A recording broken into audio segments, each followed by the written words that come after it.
Let's do it. It's go time.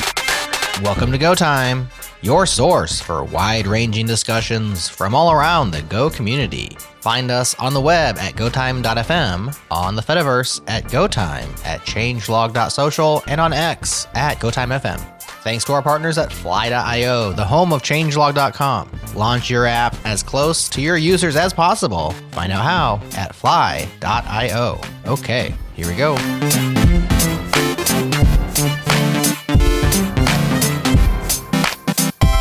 So my name is Natalie Pistunovic, and today I have a guest who's back on the show after 3 years, roundabout, straight from the COVID times, as a flashback to our last conversation. And we are here to talk about how with Go you can ship software and not just ship code. Carlos, my guest, is a software developer who is based in Brazil, and he currently works at Charm and maintains GoReleaser and other open source software. Carlos, how are you doing? Hey, I'm doing good. Thank you. Thanks for having me again. Yeah, it's been a minute. What time is it for you now? It is 5 p.m. So. Oh, okay. I was curious about our time differences. Here it's 9 p.m. here in Berlin. So tell us a little bit about your background. When did you start using Go? What did you do before that? What were the languages you were using? What were tools you were using? What are you up to today? I started as a teenager, teaching myself C, but then after some years I went to college and learned a lot of Java and worked with Java for a long time. Mm-hmm. And after a couple of years, I started to work in operations like DevOps, SRE, that kind of thing. And after some years as a software developer. Yeah, after some years as a software developer. And since most of the tools were written in Go, I decided to learn Go so I could fix issues I found or at least understand how things work. And that was, 7-8 years ago, maybe. Yeah, I've been doing Go ever since, basically.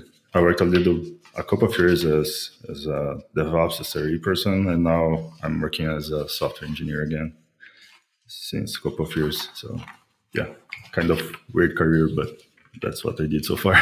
Cool.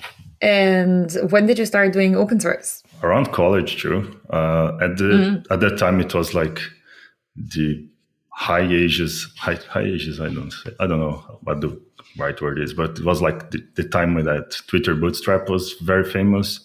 Mm-hmm. And it was a time where there were a lot of component libraries for JSF and JWT and all those things.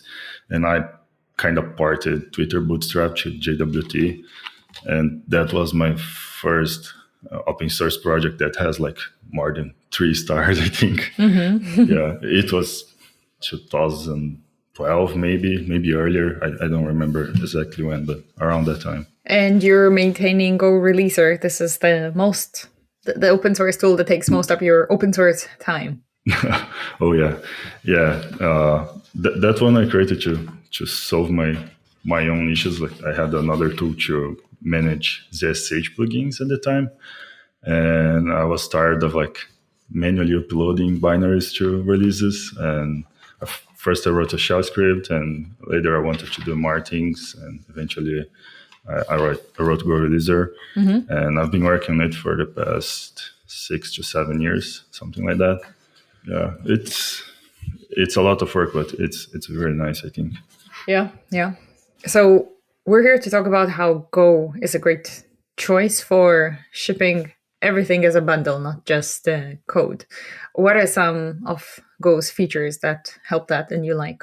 I think cross-compiling static binaries is one of the best features because it simplifies build of binaries. You don't have to have the right version of GCC or Muzzle or anything else.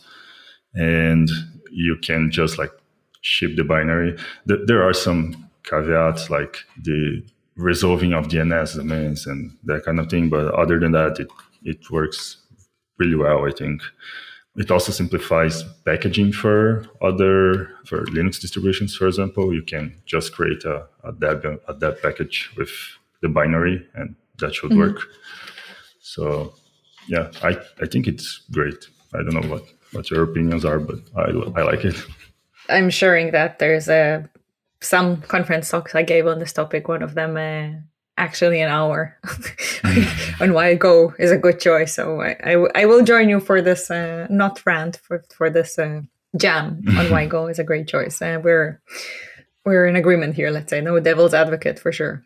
It has some other interesting features as well that may be somewhat useful. For example, like the garbage collection, making things efficient. What are your thoughts there? I really like that. I usually don't have to think about any of that. Like in most cases, it just works, which I think is great.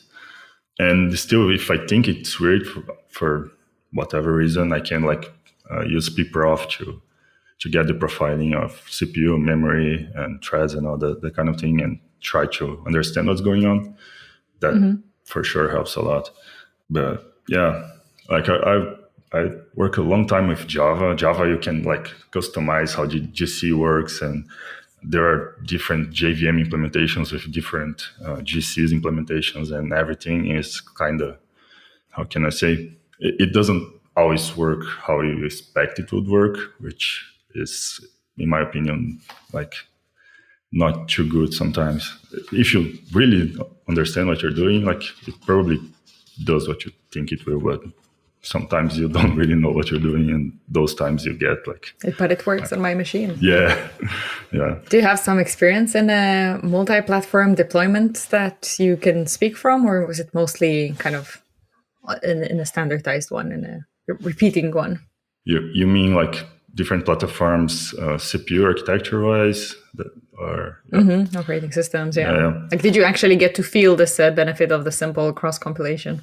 Oh yeah. I had for a long time a cluster of Key3s, the micro distribution of Kubernetes on my Raspberry Pis at home, because I like to suffer, I think. What are you doing with it?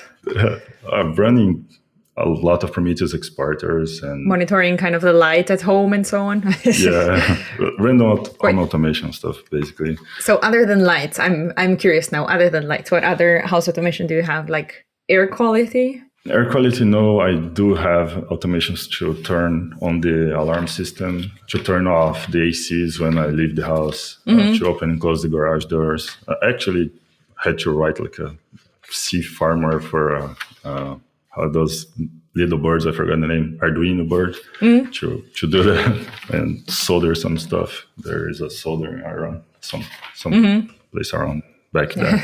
And yeah, it was really fun. What do you have at home? Hue lamps. Oh, Hue lamps. Lots of abstraction layers. It's just an app that controls things. I used to have an app that would monitor also the air quality, but also with something that I just got off Amazon. Nothing that I made on my own. But maybe one day TinyGo will be offering not just a Gopher badge, but also a Gopher monitor. Yeah, I think I did look at TinyGo for Arduino. I don't remember why I didn't use it, but my firmware is actually, I just send messages to MQTT queue, and there's another Go binary running on my Raspberry Pis that listen and to those messages and send messages back and do stuff. So the firmware was small because I don't want to have to unplug everything and put on my computer to update and all that. So, but it works. It's open source too. Yeah, for sure. What's up, GoTime listeners? I want to tell you about the smartest way to learn back-end development today. This is the most captivating, finger-flying, addictive way to learn code. Yes, I'm talking about BootDodev. Spoiler, use our code GoTime and get 25% off. Postgres, GitHub, Docker, Go, Python, Terminal, JavaScript, and yes, Kubernetes. Learn it all. You can learn back-end web development from start to finish in Python and Go programming languages. And the folks behind BootDodev believe the smartest way to learn a code is to make sure you're never bored. That is the worst for learning. Don't be bored. Too easy, right? BootDodev is online, self-paced, and feels like a captivating RPG game. The cool thing is this entire platform is built around tactics learned from modern game design. and it's designed to get you to write a ton of code because getting your hands on the keyboard and shipping projects is really the only way to learn. Learn by doing, right? They also never want a student to feel like they've spent their money on something that isn't actually helping them. So they offer a 30-day, no questions asked refund policy and also a free demo of every course and its interactive features. Also, if you're ever completely stuck or you just want to see how the instructor wrote the code, there are solutions available for every challenge on the site. And on that note, not everyone has the means to pay for a membership, so all of the content is free to read and watch in guest mode. However, a paid membership unlocks interactivity and the game that goes with it. So cool. The next step is to go to boot.dev and use the code GOTIME. Get 25% off your first payment to boot.dev. That's 25% off your first month or your first year. And that all depends on the subscription you choose. Once again, boot.dev and use the code GOTIME.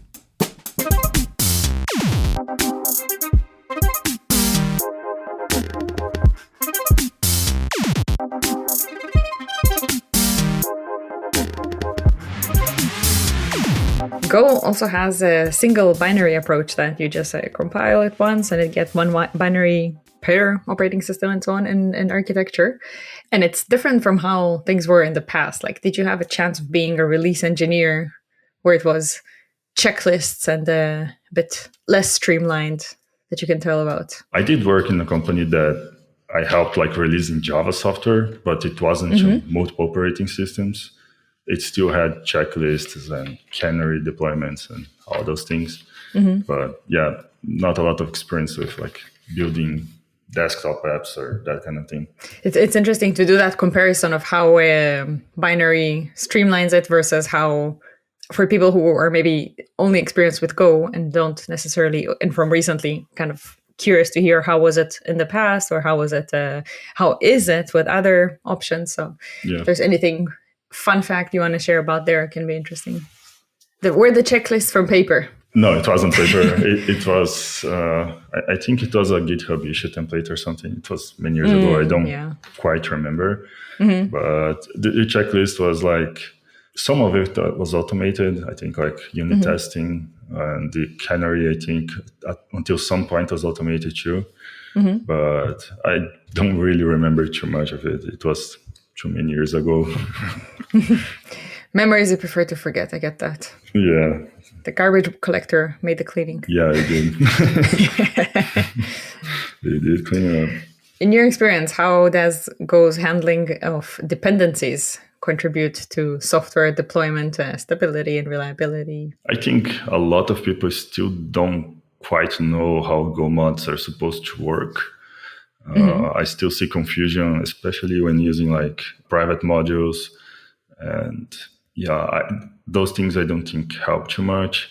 I also think that the dependency manager should somehow inform me that the dependency I'm using is using CGO, because sometimes you only find it out when you try to run it, like you compile the binary, or when you try to compile to some operating system that the library doesn't support, it will break.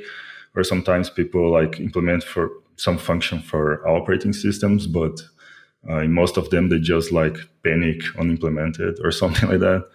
I saw those things too. And then you only find out like when running, which is kind of annoying. So this is one piece like I would like to see some improvements. Do you have some tips from your experience you can share? Tips for like finding out those things? And like best practices. Or like, how do you do this with the modules ever since this was introduced, this change? I think I use it as regular people use it, basically. The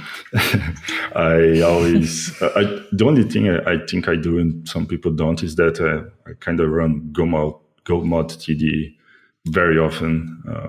I like that it cleans everything up for me. But yeah. Do you like have this as after every commit or something, running the tidy? In some projects, yes. In other projects, I run manually. Like every time I change some dependency, I run Go mod TD. It's on my editor too, so it kind of does it for me sometimes. I don't know if people tend to run it all the time, but I do. This is interesting. Paul, Not an unpopular opinion, but will be interesting to also ask still, how often do you use that? And what do you think about like GoMod TD and GoMod in general? What are your opinions? I'm always curious about that. I mean, it's nice that you have everything organized in a automated and simple way. And I think one of the bigger benefits that it introduces is not actually in the context of DevOps, but in the context of security, that, anyway, it's not the go way to have too many imports. So you're already it's easier to keep track because you have less, but also there you can see the dependencies and the transitive dependencies. So if you go and look at your GoMod files for a little bit, it's good that you have this extra information for free. Do you use the GoMod proxying feature constantly? Like it does it automatically if you run go install and give it a tag or something. It actually, I don't know if you know that, but for people listening that don't, the GoMod cache caches the hash of all your dependencies and everything from that tag on their server.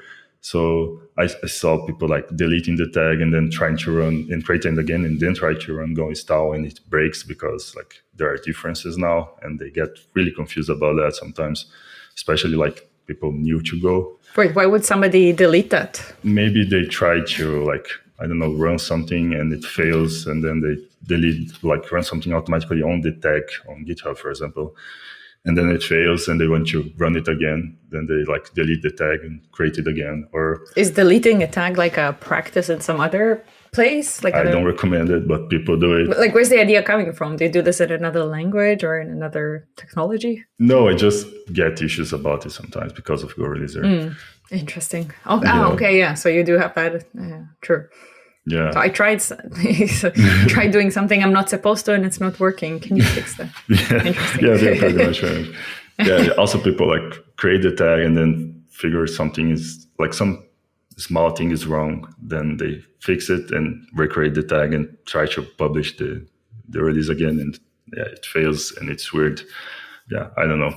Maybe it can be your unpopular opinion. Don't delete tags. Yeah, that can be my unpopular opinion. Generally, from the features that we covered now, like the dependencies, like the binary, the single binary, the cross compilation, you're using all of that in some way in GoReleaser, or is this also naturally part of it that you're not really giving it any special attention? On GoReleaser, you can set it up to do the GoMod proxying stuff, and then when GoReleaser runs against a tag with that enabled, it will cache the dependencies and etc.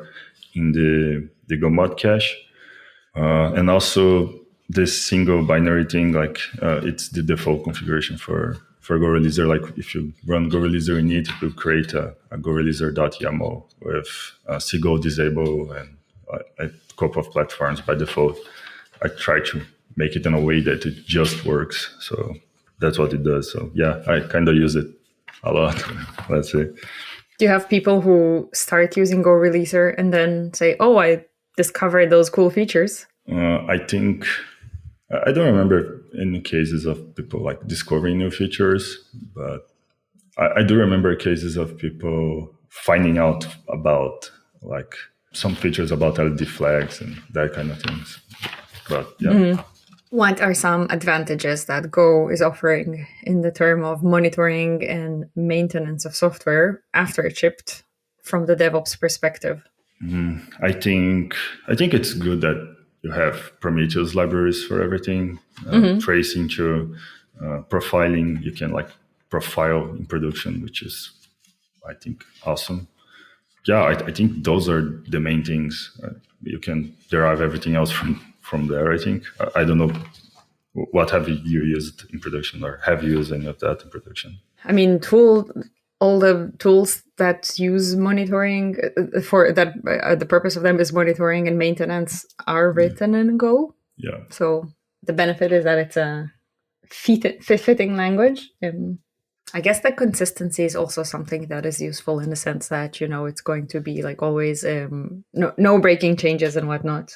Yeah, that's a good one too. You can totally get code from Go 1.2 and build it now and it will still work, which is amazing. Yeah, I've done some Like I have a whole agenda that I think Go is a great choice for AI, jumping a little bit for a second from DevOps. And yesterday I was giving a training with O'Reilly on this topic, and somebody want like how to write software with Go and with AI, not about Go. And somebody said, I have a problem that I noticed that the ChatGPT sometimes returns .NET 6 and sometimes returns .NET 8. How can you solve that? And like you can fix that in some ways. Like I can think of some workarounds and some things you will put in place, but honestly, it just shows that this is not a good choice in the long term. It's just not as compatible as Go. So kudos yet again to the Go team. Yeah, that's a good point. Back compatibility is really like, it's such a big advantage in so many different things. Yeah, jumping back to the DevOps world. If we talk about infrastructure as code and best practices there, how does Go play there? What are some benefits that it brings to this world of like configuration management and the deployment where it's software, where it's infrastructure as code and so on? Yeah, I think it can go in a couple of different ways. If you deploy like containers, it's really easy to build like an image from scratch with just the Go binary and just run it. So that's cool. Like small images with a single layer. That's awesome. If you still use things like Ansible and those things, which is totally fine. I use on my home lab. I usually build the dev packages with the binary and just like tell Ansible to download and install the dev package, and that's it. So I don't have to set up like an interpreter or anything. It just works, which is awesome, I think. I don't know what else people are doing out there. I don't like a lot like how Ansible works. Like it's a lot of YAML. It's weird to know what you can and what you can't do. Most of the other tools are like Ruby syntax, basically, like Chef and Puppet, I think is the other one. So yeah, I would really like some tool like that with a statically typed language that like can autocomplete and work properly.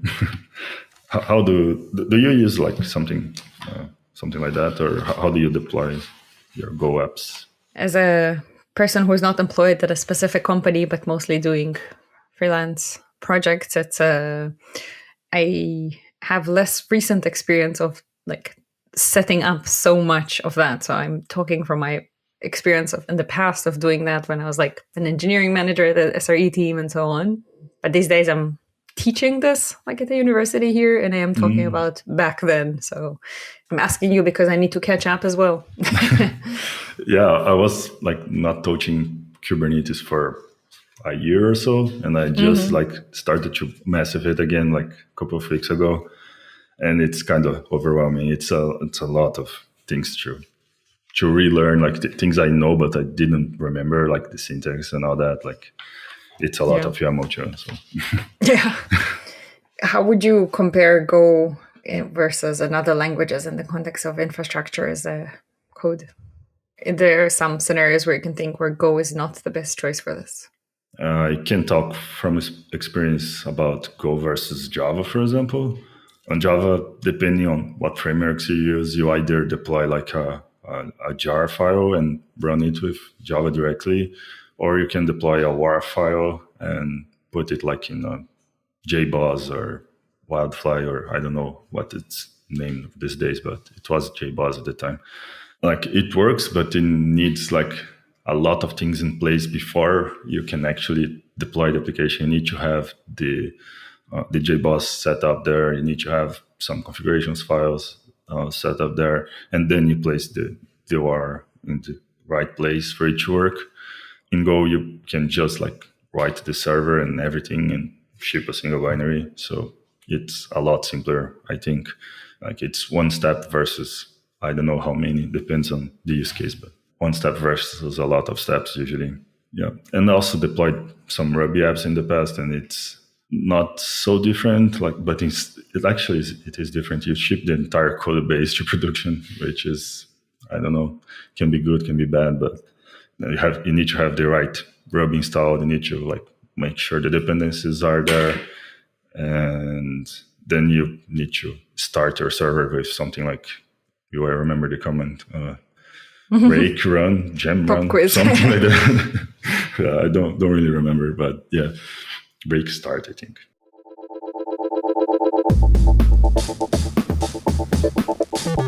This is a changelog news break. Pierre Carl Longleus announcing the release of Common Corpus on Hugging Face. Quote, contrary to what most large AI companies claim, the release of Common Corpus aims to show it is possible to train large language models on fully open and reproducible corpus without using copyright content. This is only an initial part of what we have collected so far, in part due to the lengthy process of copyright duration verification. In the following weeks and months, we'll continue to publish many additional datasets also coming from other open sources, such as Open Data or Open Science. End quote. Here's more info about this massive dataset. Common Corpus is the largest public domain dataset released for training LLMs. Common Corpus includes 500 billion words from a wide diversity of cultural heritage initiatives. Common Corpus is multilingual and the largest corpus to date in English, French, Dutch, Spanish, German, and Italian. Common Corpus shows it is possible to train fully open LLMs on sources without copyright concerns. You just heard one of our 5 top stories from Monday's Changelog News. Subscribe to the podcast to get all of the week's top stories and pop your email address in at changelog.com/news to also receive our free companion email with even more developer news worth your attention. Once again, that's changelog.com/news.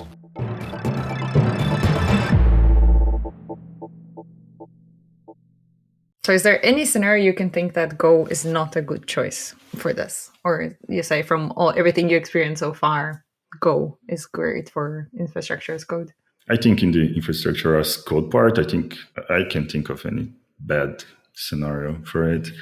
You can argue like that you can be more productive with Rails, for example, and I'm okay with that. But I think deploying is easier. Although there is now like the 37 signals people, like they are pushing again for like old school deploying, like just copying things to servers and running. And I mean, for most use cases, it works. We over-engineer a lot as an industry, I think. Looking ahead, do you think Go will take even a bigger part in DevOps practices? Or will it eventually hit some limit? I don't know. I think the tendency is good because like there are already a lot of tools written in Go that you use daily for like monitoring, deployment, and all that. So I'll say that probably most people writing new operation tools today will probably choose Go because there is already so many things in that field written in Go. But I don't know, maybe AI takes over eventually and we don't have to think about it anymore. I don't know. Well, you will have to think of other things when that happens. Yeah. Speaking of AI, so DevOps has been around for a while. There was the SRE, which is kind of a sort of software DevOps. And now MLOps is becoming a thing. Do you have what are your thoughts on MLOps? How do you feel this in relation to everything? How do you feel how do you see Go's parts there? When you say MLOps, you mean like the continuous deployment of machine learning and that kind of thing? Of models and machine learning based apps, pretty much, yeah. LLM ops, AI ops has several names, but I think MLOps is slowly taking the center. Yeah, I did work in a project that had a little bit of that. We had like a team of machine learning and big data engineers. I don't know what they were called. And they would write like Python code to generate reports or I don't know what was everything they were doing. And my team was responsible for automating, putting those models and everything in production. We ended up writing a Kubernetes operator in Go to deploy Python containers, basically. And it did work pretty well, but I don't have much experience other than that. I don't know what other people do. And I don't know what will happen in the future either. Like it's evolving really fast, all those things. Yeah. So yeah. It is interesting to follow and seeing how that I see lots of parts of the checklist that Go checks for things you would need from an MLOps platform that you have in Go, and it's the same things that make it a good choice for like fintech and e-commerce and so on. That it's high loads and it's fast and good parallelism and everything. I can imagine lots of platforms or lots of tools that are AI based, like serving AI models and taking user input, sending it to the AI for whatever processing and returning that, like all the ChatGPT based stuff. This is really like very similar to what Go is already doing, like Stripe and so on. So I see MLOps slowly going into the world of Go's reign in the world of DevOps. It was also interesting to see how Samir, who's leading the Go team, wrote 1 or 2 weeks ago a couple of articles on how he sees Go play a part in the AI being introduced to the world of software. Also saying some similar things, like acknowledging Python is there because it is the language people will keep developing models with and so on. Like that is the data science language. This will probably not change. Go is there for many good reasons, but also Rust can have some part where it's where you need some more memory focused things, or like it's still interesting to see what will be exactly the balance between them. But yeah, I can say that probably Go is cheaper to run than Python. So it will be good to see more Go and less Python. My unpopular opinion, maybe. Well, not in this audience. Yeah. You mentioned briefly pprof. Are there any other lesser known features or tools in Go that are beneficial for DevOps that you can talk about? Also, if you can chat a little bit more about pprof. I didn't use pprof a lot, so I don't know how much I can talk about it. I just like used to understand some performance issues at some products some point in time, and generating flame graphs and all that, it's really helpful. And other things I like that are not well known, I really like the test script library. I don't know if you know it. You can use it to create it's extracted from the Go code base. It's an internal package in the Go code base, but there is a public version on GitHub. And you can use it to create like an intermediary script language to integrate test your Go software, especially like we'll add the link to that in the show notes for those who want to try it. Yeah. And it's really cool. Acharmo used it on SoftServe recently, and it was really good too. Like it helped testing a lot of the things that were hard to test otherwise. For example? It's a Git server, so basically almost everything was kind of hard to test. And it helped because it's basically an integration test. Like we really kind of run SoftServe, and we added like some other helpers there to create users, etc., etc. So the script to test a specific feature reads like something that it is easy to understand. Actually, it's not like 1,000 lines of spaghetti code to set up everything and then test something. It's like it's just a shell script sort of. I really like that, and I don't know if a lot of people know it, but I'm telling everyone about it so they can try it out. Yeah, cool. Some other interesting tools or features you're also using? I really like the race flag when building and testing to find race conditions. A good one that I'm using too is Go Leak from Uber, I think, to find leaky Go routines. It already saved me some bugs. What else? I think those are the most, maybe not as well known ones. What are you using that we don't know about? I don't think I have any secret surprises, but last week we had an episode about the tracing tool that was quite interesting. I think it's not yet released. We were talking with two of the maintainers of it, and that was kind of interesting to see their perspectives of everything. And I in my world of context, tracing does not get a lot of attention, and it was fun to get an option to dive into that. Yeah, it might be because you will probably only use tracing when you really need it. And again, going back to that AI serving models, shave off those microseconds from the ChatGPT response. Yeah, and it might be a while until you really need it. So I think that's part of the reason. Yeah. Same thing with profiling. Like most software, like it's not hard.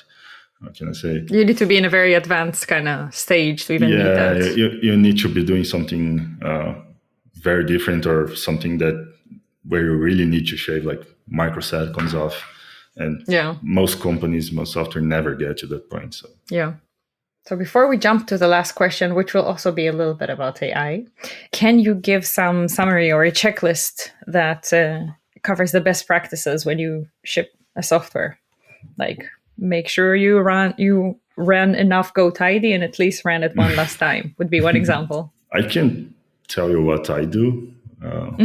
So basically I run GoTidy like without thinking about it too much. So I always do that to make sure everything is cleaned up.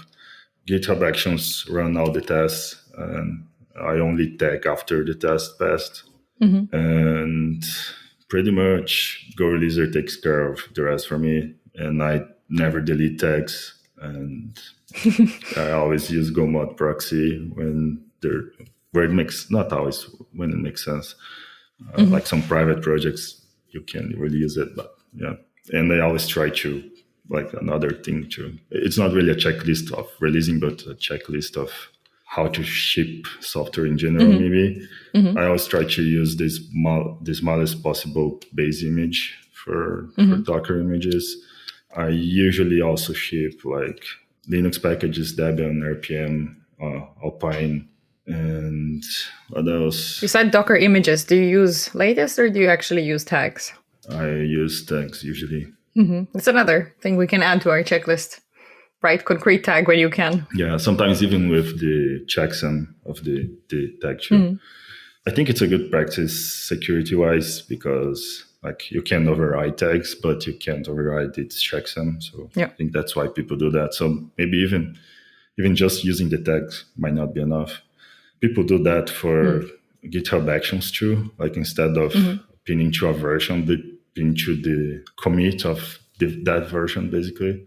So if people recreate the tags, you will still be using the previous version in theory. Yeah, those are, I think, security concerns. Another good thing to do is sign something, like at least the checksums of your artifacts. Maybe sign the Docker images to upload as bones because some people really like those. And I think that's what I try to do at least. But most of it like a setup one time and GoReleaser takes care of it for me. Not that I'm like trying to sell anything, but it's all I do. It is open source. It is, yeah. Yeah, so sounds like the biggest part of the checklist is defer to GoRelease and let the machines do the hard work. Yeah, I mean, if you use some other language that doesn't use GoReleaser, GoReleaser doesn't support actually. You can do all that too. You just need to like script it yourself. In my case, like GoReleaser already scripted everything, so I just use it. Yeah, what other languages are supported? Right now, just Go. Good choice. I started a long time ago to implement like something to allow to add other languages, but I never really got into it. You can import precompiled binaries to a release. Like you can build outside with Rust, for example, and import the binaries, and GoReleaser will like just push them to production and all that. But I don't know if a lot of people use that. I added it as a feature. Well, I'm curious to see what will you be adding to the GoReleaser for AI, whatever that will mean. Yeah, I don't know either. It's a surprise. Cool. Then segueing to the fun part. I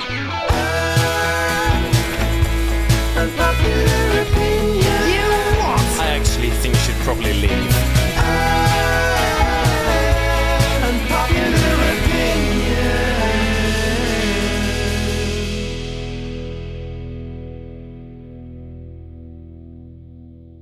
So the last question for this episode.